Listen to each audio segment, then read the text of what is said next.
Welcome to EPG Pathshala.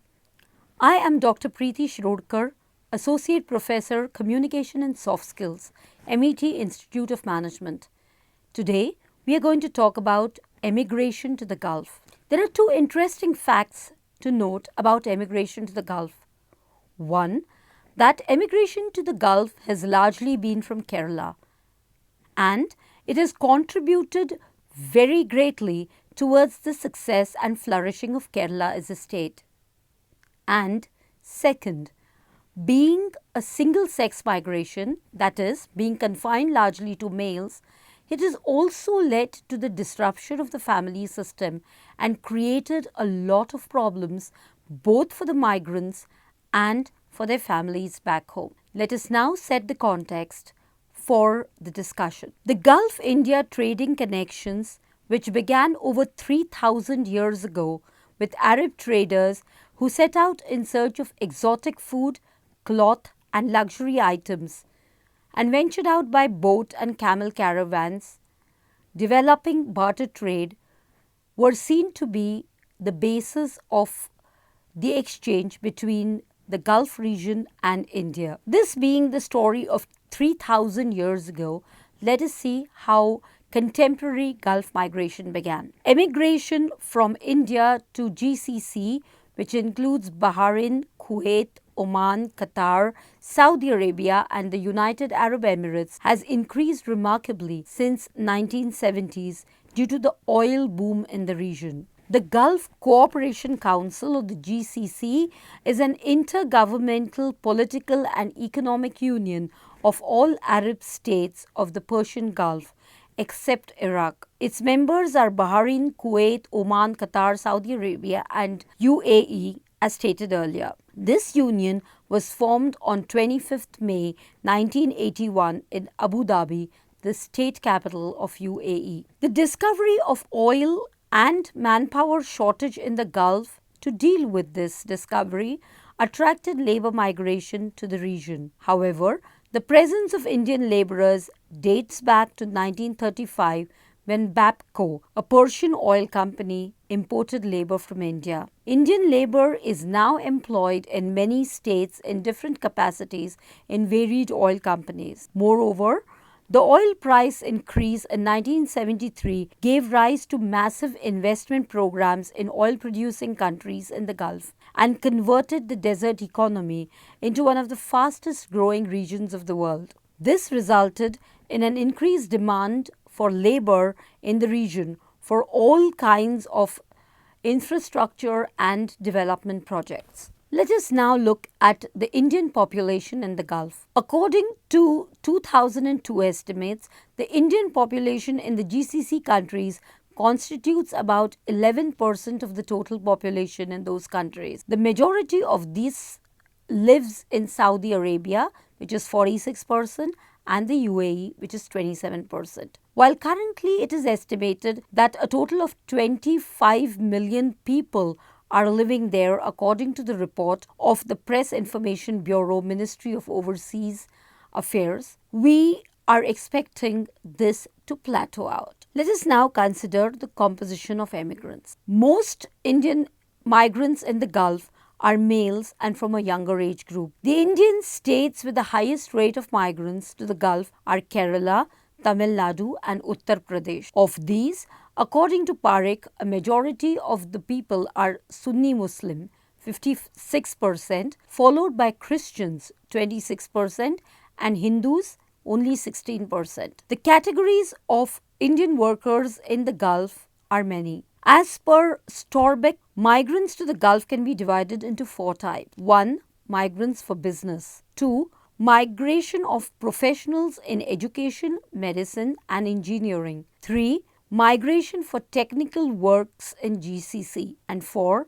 Migration for unskilled and semi-skilled work like the construction business, domestic work as maids, transportation, business, etc. The most obvious reason for migration is the wage differential between salaries paid for the work at home and the salary given for the same work in the Gulf. The category of skilled workers or professional comprises about 30%, while 70% are semi-skilled or unskilled workers. What is important to remember in the context of Gulf emigration, though, is that it was easier for Indians to go to the GCC countries for work or business before 1970. Post 1970, restrictions have been put into place for non-Arabs. These restrictions have been due to the increase in number of entries of non-Arabs into the Gulf region. As a result, owning of businesses by non-Arabs has been disallowed, and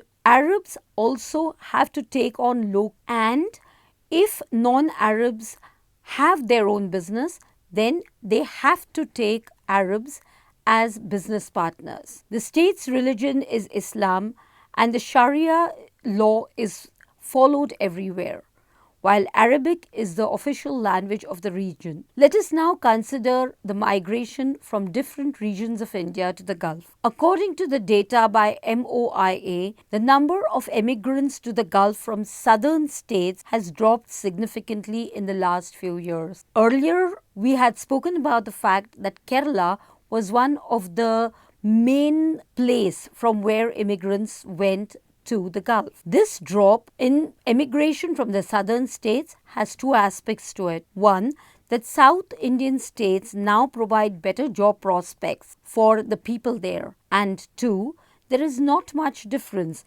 when it comes to salary they now earn either in India or in the Gulf region. In this scenario, the North has now overtaken the South in the number of immigrants to the Gulf. Immigration to the Gulf is a difficult process, and therefore there are a lot of recruitment processes and agencies in place which we need to now consider. Recruitment to the Gulf is an expensive and complicated process, and sometimes migrants are duped by recruitment agencies. Quite often, money is taken from them and they are not sent at all, or then they are overcharged for the services provided. According to the rules, visa and transportation charges should in fact be borne by the employer, but often this is flouted since migrants are not aware of it. This issue is complicated further by the fact that most of the migrants, as we mentioned earlier, are semi-skilled and unskilled workers.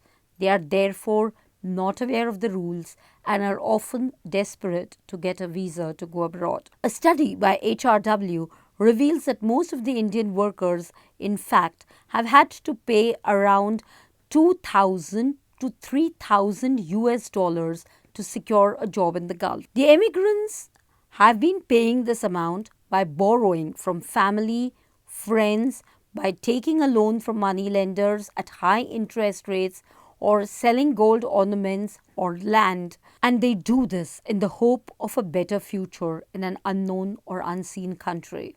On the other hand, we should also remember that for the unskilled workers, getting documents like passports and other papers that they need for immigration is very difficult. They therefore feel that they have no option other than to pay the amount asked for. What is more problematic is that even after reaching the Gulf, they have to be dependent on the kafil or sponsor who is responsible for their food, stay and healthcare facility. Moreover, they have to undergo a thorough medical checkup, and this dependency creates a space for exploitation of these migrants. Despite this, the most important source of their inspiration to migrate to an alien, unseen, unknown country is the success of their neighbor who has returned from the Gulf. What is heartening to know is that the Indian government has put in protective measures. Let us see what these are.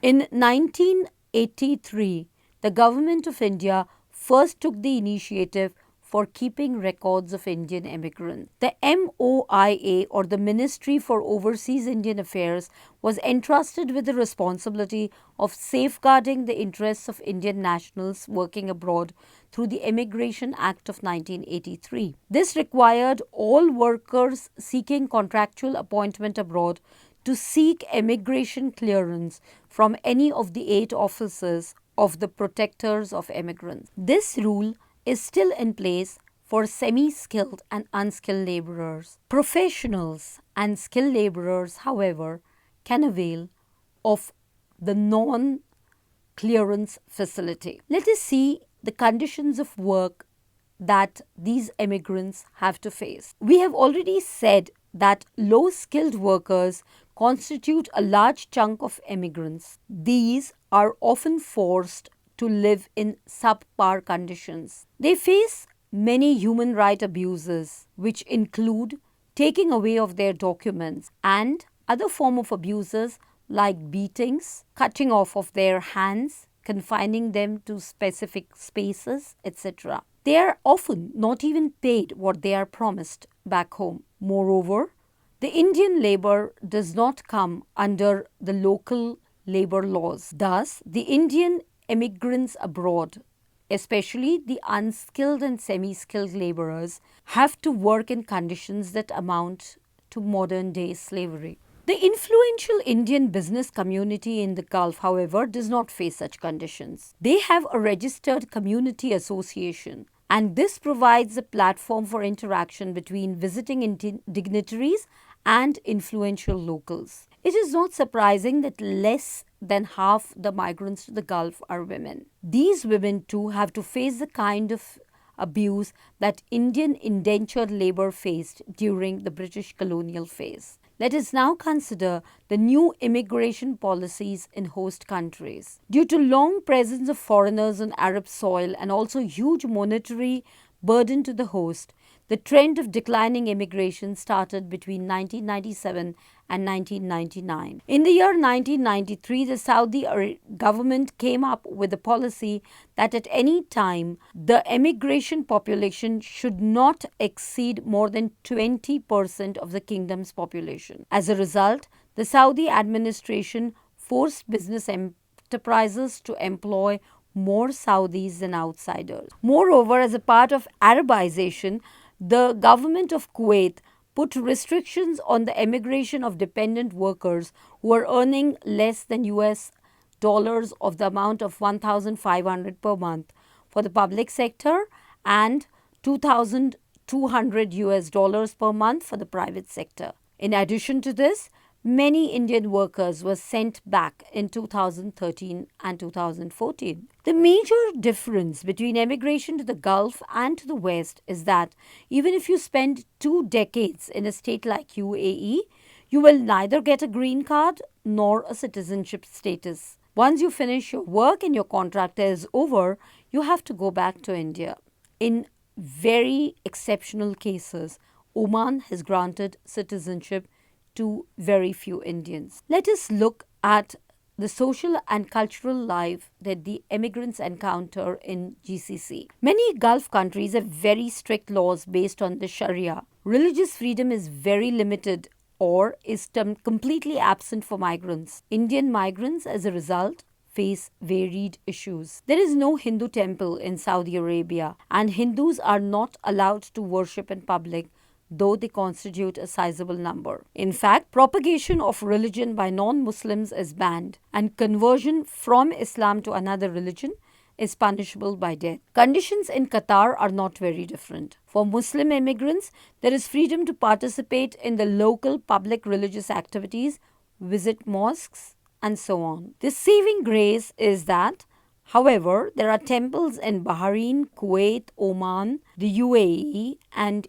even Yemen. Furthermore, though there is a huge business in GCC with the outside world, their official language is Arabic. It is also difficult to interact with the locals. Thus, the situation that the immigrants have to face very often is moving only from their work to their home and their home to their work. On the positive side, Indians have established a large number of schools throughout the region which follow the Indian curriculum of CBSE. So too, since it is a large diaspora, a number of facilities and conveniences have emerged to cater to its needs, like restaurants, shops, and theatres which offer Indian products and services. Let us now consider the flip side, that is, the impact back home of the immigrants in the GCC. First, let us look at the impact on the economic life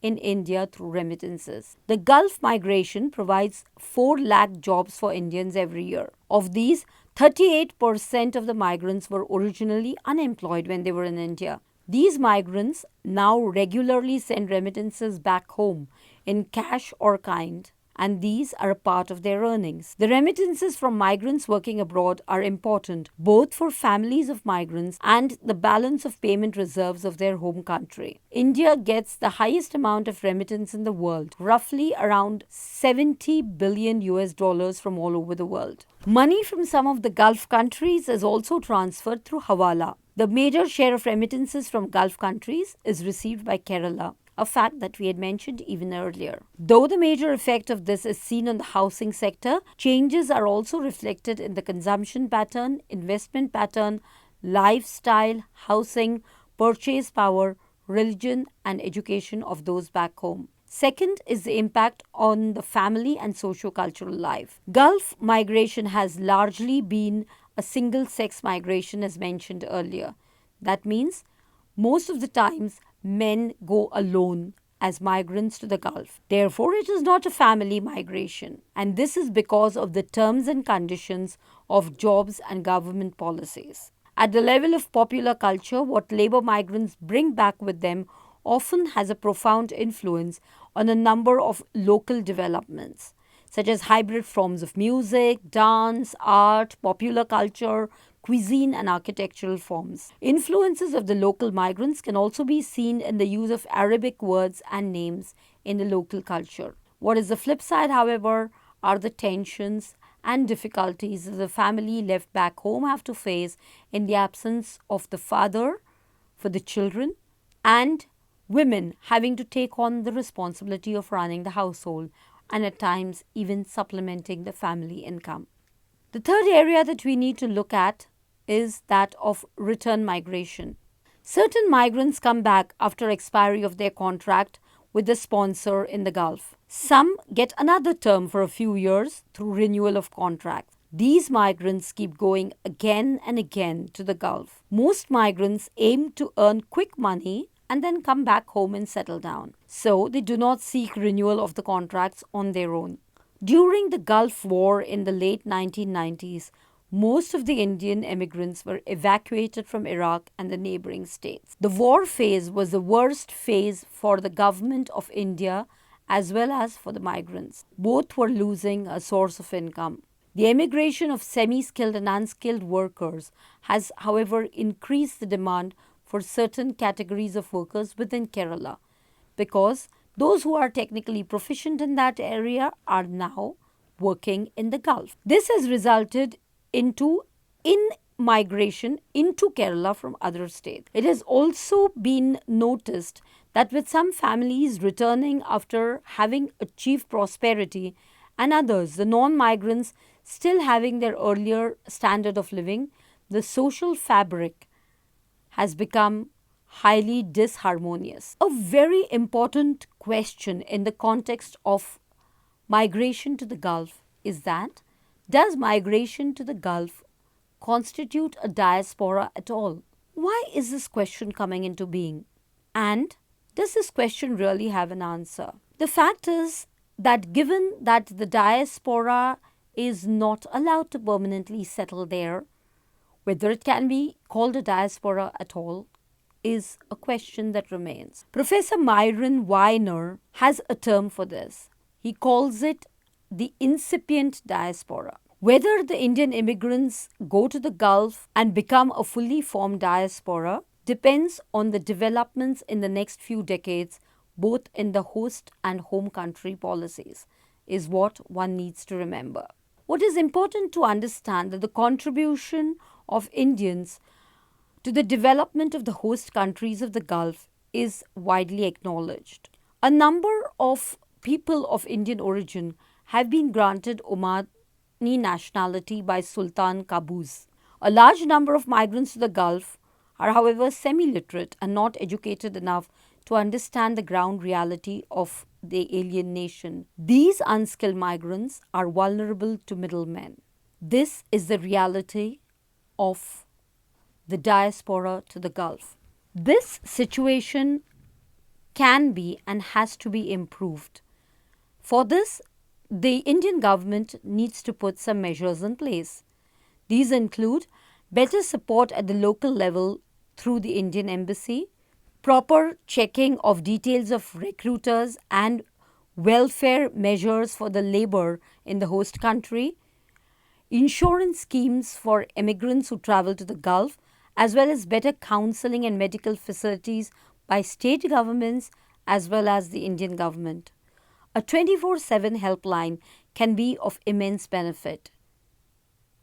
Moreover, a change in the kafil system can bring great relief for the emigrants to the Gulf.